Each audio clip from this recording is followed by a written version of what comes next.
Bonjour mes amis, ceci est la continuation de la vidéo que j'ai fait hier, mais le lien s'est rompu, donc vous n'avez pas vu la suite. Je m'excuse, c'est en la revoyant que j'ai constaté que finalement, il y avait eu rupture. Écoutez, on était rendu à la procédure qui a été prise le 7 juin dernier.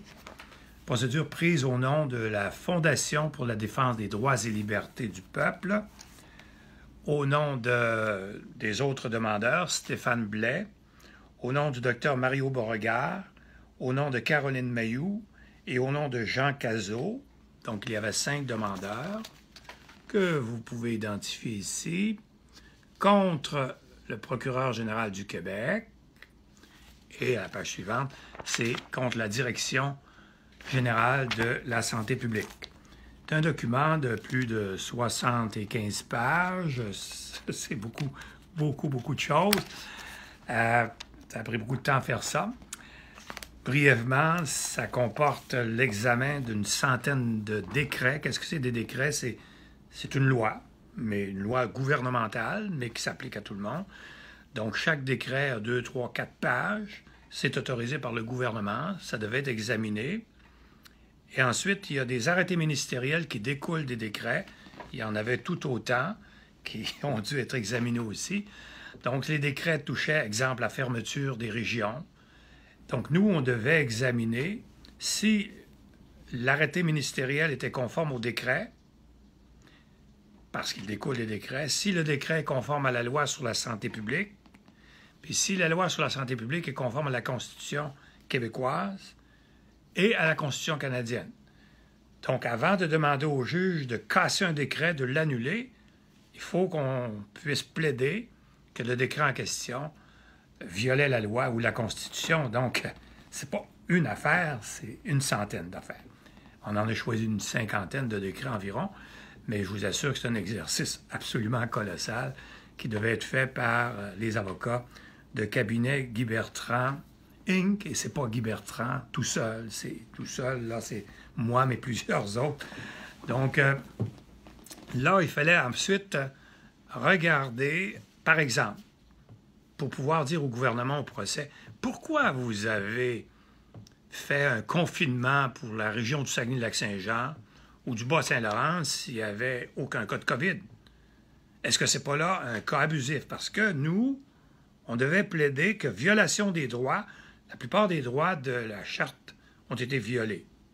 La liberté de circulation, la sécurité, la vie, liberté d'association, droit à la religion, toutes sortes de choses, là, toutes sortes de violations. Ça, c'est facile à prouver, mais ensuite, le gouvernement doit démontrer qu'il a porté le moins possible atteinte à nos droits. Donc, dans les mesures qu'il a prises, soit les décrets ou les arrêtés ministériels qui fermaient les restaurants, les bars, qui fermaient les industries, les compagnies de transport, qui fermaient les garderies, les universités, les collèges, bref, qui fermaient tout, il faut que le gouvernement démontre qu'il a porté le moins possible atteinte à nos droits. Donc, nous, on voulait démontrer que le feu était à Montréal-Nord, dans les CHSLD, que le gouvernement le savait, que c'est là qu'était le feu. Mais pourquoi arroser tout le Québec? Arroser tout le Québec, ça veut dire envoyer tous les pompiers partout au Québec au cas où il y aurait des cas de COVID.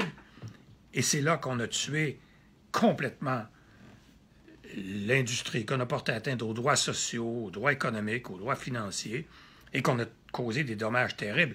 Donc, on voulait démontrer ça à la Cour, puis je pense qu'on avait une bonne cause à faire valoir, mais ça, c'est...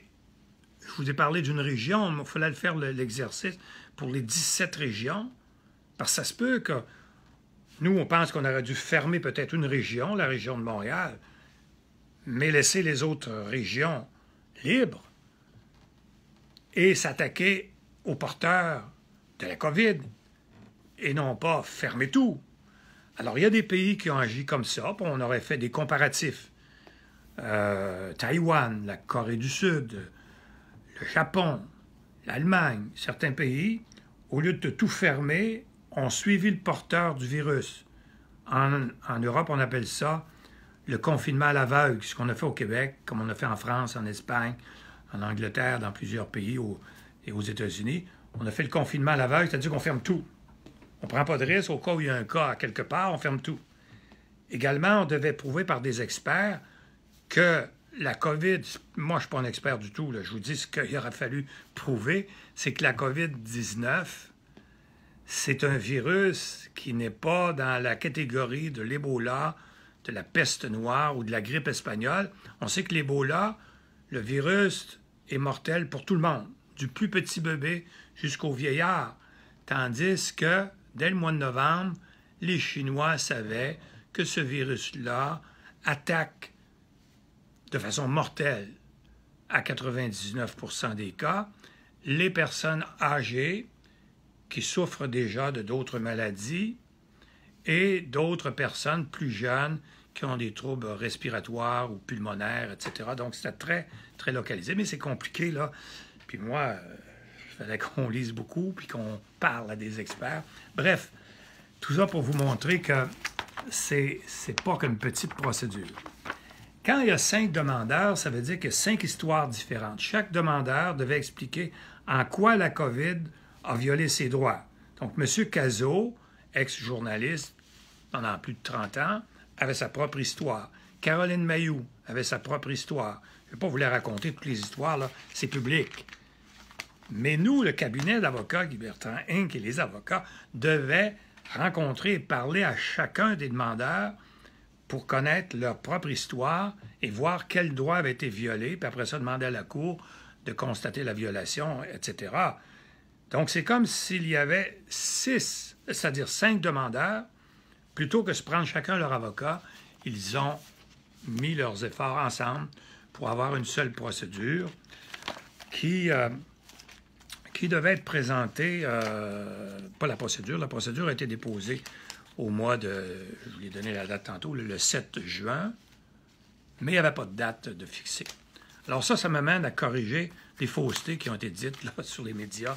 Arrêtez de répandre des faussetés, puis fiez-vous aux officiers de justice, nom de Dieu, passe un petit courriel qui dit qu'on a laissé tomber nos clients 2 jours avant le procès. Ben non, on n'avait pas de procès de fixé, il n'y avait même pas de juge encore de nommer.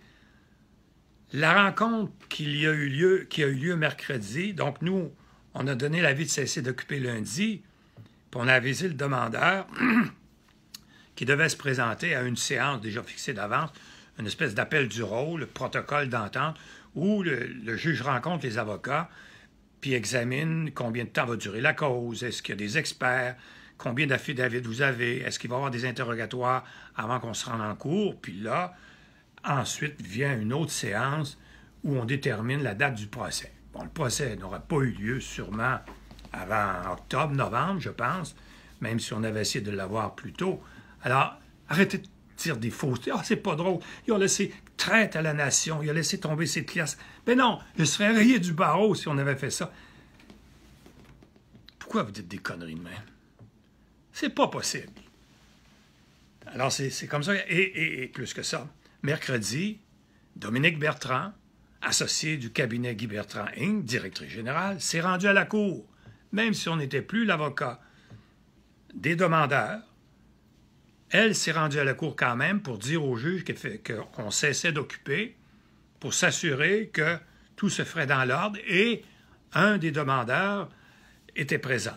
Il s'agit de Stéphane Blais, qui s'est présenté lui-même à la Cour, puis a assisté, puis a bien vu que c'est correct, il va y avoir un nouvel avocat, on va reporter ça à une date ultérieure, puis tout va se faire dans l'ordre, comme ça se fait régulièrement.